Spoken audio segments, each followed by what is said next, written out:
The beacons have a signal.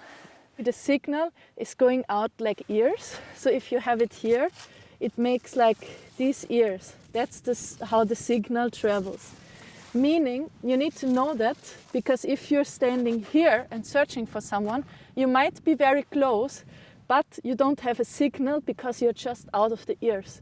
That's why when you search, you need to not only go in one direction, but also go left and right to reach these ears. So you have send and search mode. When we travel, we will put it on send. So also before we start traveling, everyone is checking the body. Is yours on send mode? So now mine is on send. Just takes some time, and you can see it has 94% battery, so that's good. It should be always above, I think also above 90. So you should carry this very close above your wool layer or very close to your body. And sometimes when it's hot, we just put off the jacket, but then we forget to put it on again. So put it very close to your body. Even if you are in an avalanche, that when the jacket is ripped, this you will not lose. So if I found Ronja already and she's out of the snow, she's fine, she's just sitting. But I want to continue because I don't see you. So I can mark her here so that her signal is suppressed actually. But still, Ronja would keep her signal on, because if you have one avalanche, it can also happen that more is coming. I just mark her and then I go to the next. So I will put on search, then I will go away from you and you are on send and you walk past me and I see if I see you. And then the last person is checking me, like back check, that I put back to send, and then we can start the trip. And this is something we have to do every time. So it's like, it should be automatized, that you never forget. Wait.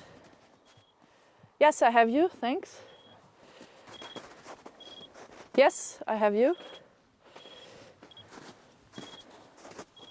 Yes, thanks. And now you can check me.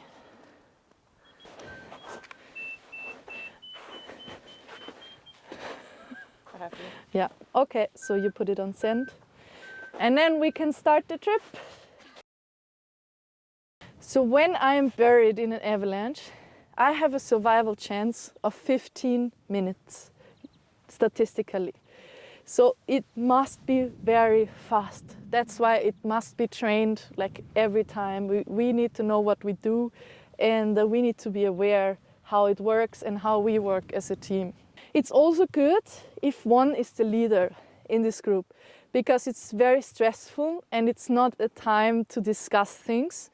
So it really doesn't matter, but it's good if one is the leader and just says, okay, young man, you call the rescue and I will shovel. Like, just make the decision. So the first thing we do in rescue and search is trying to look with our eyes to locate the person. Maybe you can see the person going down the avalanche and then getting buried, but then maybe a pole comes up again. So you will start where you last saw the person. From this point, you go there, you take out the equipment, and then you start. Of course, it's different if you're alone or if you're a group. So if you are a group, you have to divide places where to search. So you decide that you will split in a distance that is reflecting the signal length of the receiver.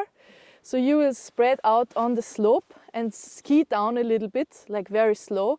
You will look visually, you will listen, and you already ski with this in your hand. You will go very slowly, go down. So you have a nice row. And you will go down, and when you get the signal, you will start the fine search. Yeah, so when you are at the point, this is me, I am buried. And you have, with the other beacon, you have the signal. Let's say I don't see it. I will cover myself with snow. So I have the signal here.